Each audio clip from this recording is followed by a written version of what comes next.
And then I'm going to ask you, so tell me, are the walls good? Is the ceiling good right now? Yeah, because it's keeping the rain out, it's keeping the cold out, it's keeping the wind out. The walls are really good if you use them for the purposes for which they were designed. The truth is the same way. The truth is good if you use it for the purposes for which it was designed. If you're going to try to fight against the truth, if you're going to try to run headfirst into the truth and try to change it to fit you, well then yeah, it's going to hurt, of course. But it isn't the truth itself that hurts. Tell me if you've heard this before, but it's how we choose to perceive the truth that hurts. It isn't the thing itself, it's how we view the thing, it's how we see the thing. The truth can be very good if you allow it to mold you and shape you.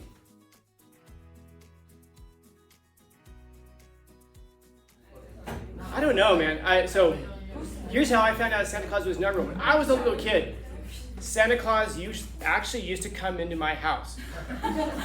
Hear me out. Hear me out. Oh, you had one of those parents. Yeah. No, it wasn't a parent. It was Santa Claus. So I get woke up in the middle of the night, and it could have been like 9 o'clock at night, but to me it was the middle of the night, and I would hear, and there was Santa Claus standing in my living room. And he would go over, he'd get the cookies, he'd drop off the presents, and then he'd be like, my mom would be there like, oh, look at Santa. And then Santa would leave. And he wouldn't come back for a long time, which made me think, like, maybe it is my dad. They have a lot in common. Yeah, I didn't have a chimney. Yeah, out the front door, because I didn't have a chimney. And so one year I tried to tackle Santa, because I wanted to hold him until my dad arrived. So I could tell, because I'd tell my dad about it, my dad would be like, oh, I slept through the whole thing. Oh, like, how could you have slept through the whole thing? I'm thinking, like, what if there was a home invasion and you slept through the whole thing and we all died because of your sleep patterns? But he would go out the front door, and then in the morning he'd be there and be talking to my dad. And then one day, did I ever tell you about I have a sister? No. I have a couple sisters. But yeah, exactly. There's much about me. You put that on your file. One of my sisters, I haven't talked to her in 20-something years, man. It's been a long time. One of the last times I talked to her, I was in a band, and she showed up to my band rehearsal, and when she left, my drummer asked me, how long has your sister been on meth? And I'm like, right? Yeah. But anyway, like actually on it. Anyway, so one day my sister, she's much older than me, if you ever watched this, Jonna, you're way older than me and you look like it. She took me outside into this little tool shed, and she said, Santa Claus isn't real, and this is his costume. And she pulled the costume out of the box and showed it to me. Yeah. Yeah, and I was like, what? And she said, Mom and Dad have been lying to you about this. And I don't know how, I know that I wasn't in school yet, so I was pretty young. And then she was telling me that, yeah, they lied to you about a lot of stuff. And I'm like, what else do Mom and Dad lie to me about? She said, you're adopted. And I'm like, they've lied to me about much before. Maybe this is one more thing. So I asked my mom about it. Is Santa real? And she looked at me, and my sister was there. She looked at my sister, and she had that like, she knew. You son of a bitch look on her face when she looked at my sister. And she said, no. I said, but you've been telling me my whole life, whatever, like 6 or so, whatever I was, you've been telling me my entire life that Santa was real. And then she said, and I said, you lied to me. And she's like, well, no, I don't even remember the explanation, because in my head, I wasn't listening to what she was saying. Like a lot of people, but in my defense, I was only 6. Yeah. Like a lot of people, I was waiting for my opportunity to say my next thing, rather than listening to what she was actually saying to me.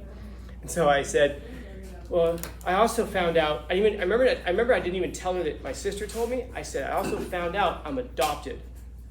And my mom said, you're not adopted. I said, I remember saying to her specifically, and Santa's real? And my mom was like, because that was, of course, a lot of undoing.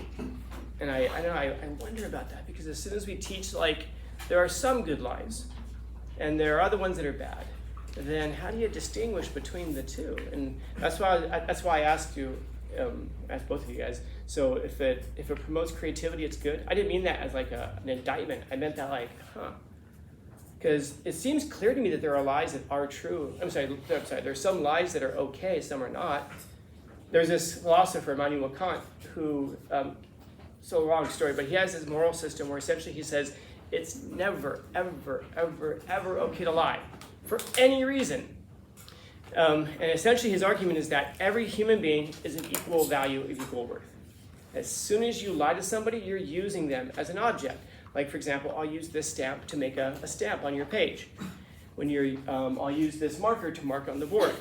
When you lie to a person, you're using them as a tool to get something you want. Either you're lying to them because you want to get money out of them, or you're lying to them because you want to feel better about yourself, or you're lying to them because whatever the reason is. So this monk writes to him and says, well, that's silly. Consider the following scenario. You're at home, you hear a knock on your door, you open up the door, there's a person standing there holding their stomach, and they're bleeding out of their stomach, and they're saying, someone's trying to murder me, someone just stabbed me, please help me. So you let them inside. A few minutes later, there's a knock on your door, you open up the door, there's a guy standing there holding a knife and says, I'm sorry to bother you this evening, but I was just trying to stab this man, and I got away, though, very fast, especially for a stomach wound, and I saw the blood leading all the way to your front door. Is he inside? Do you lie to him or not? And most of us would say, well, of course, in that situation you lie to him. Why? Because you're saving his life. Well, you're putting him at risk. You're also putting yourself at risk, too. But now the question becomes, so if it's okay to lie to somebody because you're trying to protect their life, well, could you lie to someone to protect their mental life? Could you lie to someone to protect their emotional life? Could you lie to someone to protect their spiritual life? In other words, you can start to, now you start to justify a whole bunch of things. If the line is clear in the sand, never okay, no matter what, well then it sounds like we can't say anything about Santa being real. Sounds like we can't say, there's a lot of things that flow from that, but there's something also inside of us that says, no, that just doesn't feel right. And you have to battle that thing. I was just talking to someone recently. I was having this huge inside battle with myself about something that I could look at and something I felt. And I'm like, there's this thing that scientifically it's guaranteed, man. But then there's this other thing. I'm like, yeah, but I don't know, man. Is it?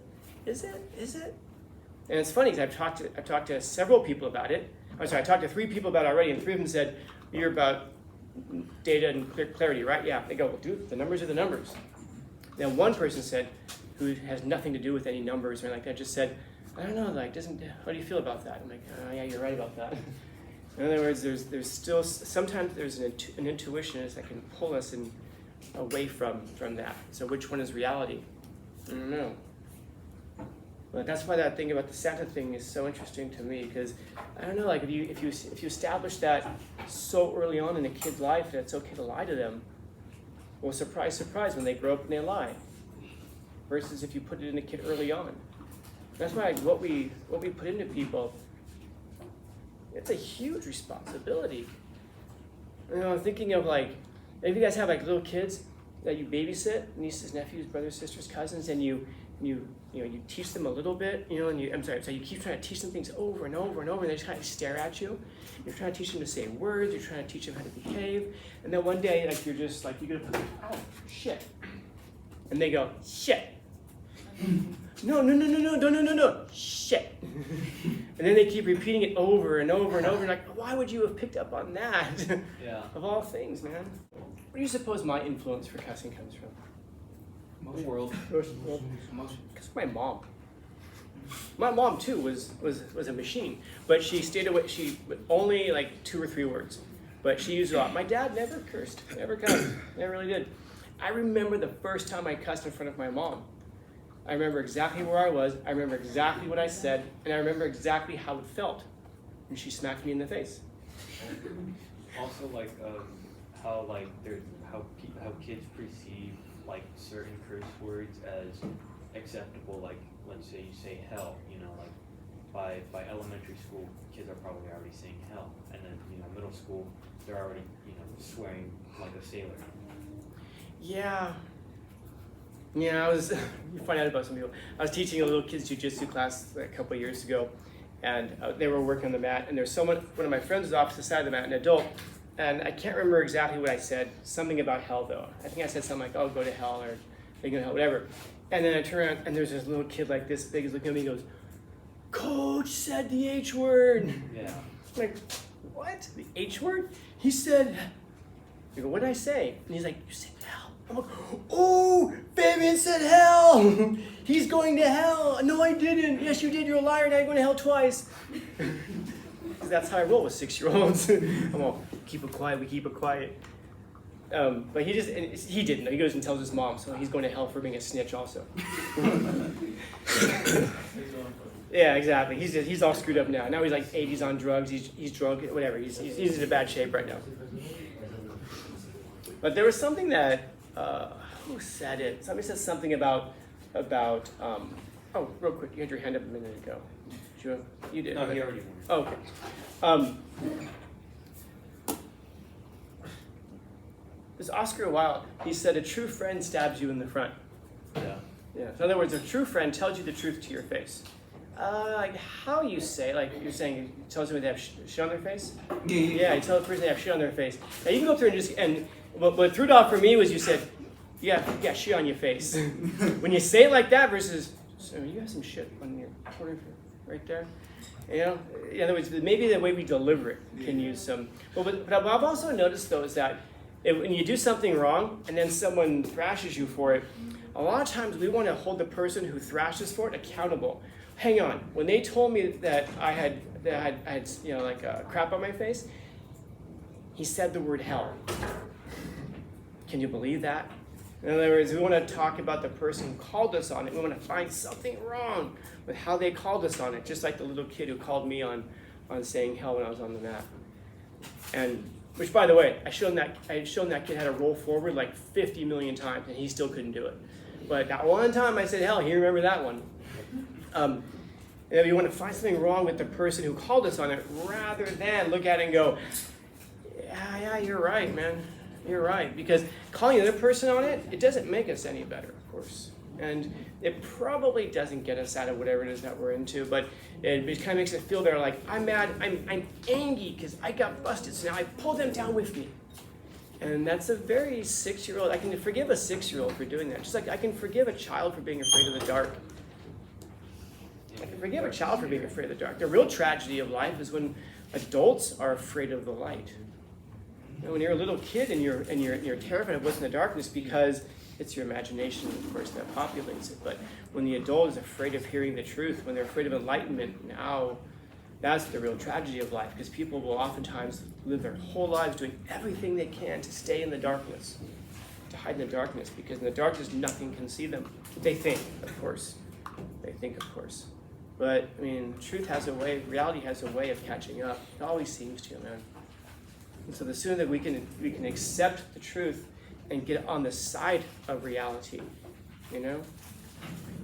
Yeah. You think the truth hurts? It can. Do walls hurt? Yeah.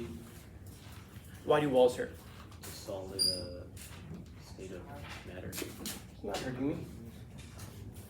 When does the wall hurt me? When you run into it. When I run into it head first.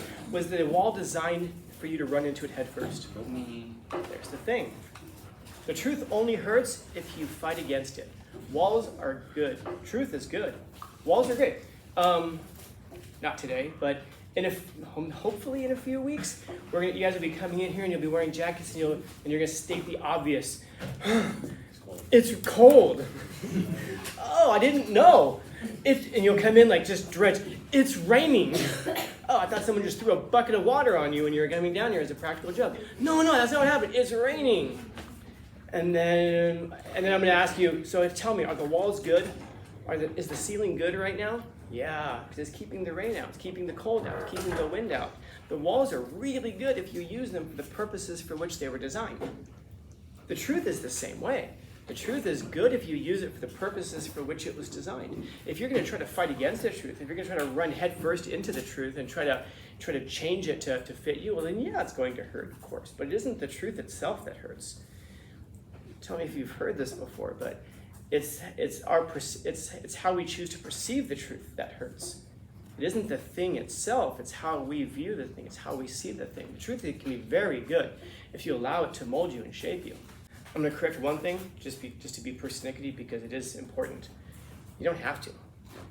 I know what you're saying, but yeah, because we say all the time, like, well, you have to be better. You don't have to. And how do we know that? Because a lot of people choose not to become better. They choose to get bitter, choose to get resentful. You know? It's all about the mindset. Yeah. Didn't I say from the very beginning, I am not a role model? Did I say that from the very first week of school? Also, you were touring with a band. Like, what more chaos can you have? Yeah, and if you knew the stories about when I was touring with that band, you'd sit there and go, Stanley? I can bring a friend of mine in here who I still talk to from high school. And if he walked in here and I said, hey, this is my friend Billy from high school, and it's a guy I still talk to today, I promise you, within less than 60 seconds, he would go, did he ever tell you about the time that we, and he'll start telling you all kinds of incredibly embarrassing stories about me. Yeah. Can I forget who I am? No, actually, no, forget that. When I was your age, guys, I was a 4.8 student. I think, yeah, actually almost. If you add up all 4 of my years, you're actually so close to it. I was on time every day. I listened to my teachers. Prices were reasonable. Politicians were honest back then. I had to walk to school uphill in the snow, both ways, home and to school. Yeah, that's how it was like. Yeah, is any of that true? Not even a syllable of any of that. I think maybe the fact I went to school is the closest that to any of that's true. But I've said it from the beginning, not a role model. Who is? Thomas Sowell. That dude's a role model, dude. That guy's a role model. Carl Jung. That guy's a role model. Nietzsche. You can learn a lot from Nietzsche. I don't know if he's a role model. Schopenhauer. These guys that I put up there, that's what I try to point you to, man. You know? But you have to be able to understand that about yourself, to know who you are. Or I guess I'm going to apply the same criticism I just applied to you. You don't have to. You could just become bitter, angry, resentful, and you won't grow. And that's the tragedy of it. The tragedy of it is that we don't grow, and we could. And it's not like you need to grow. It's like, oh, bro, but you could. Look at what you could be. Look at what you could know. Look at what you could accomplish.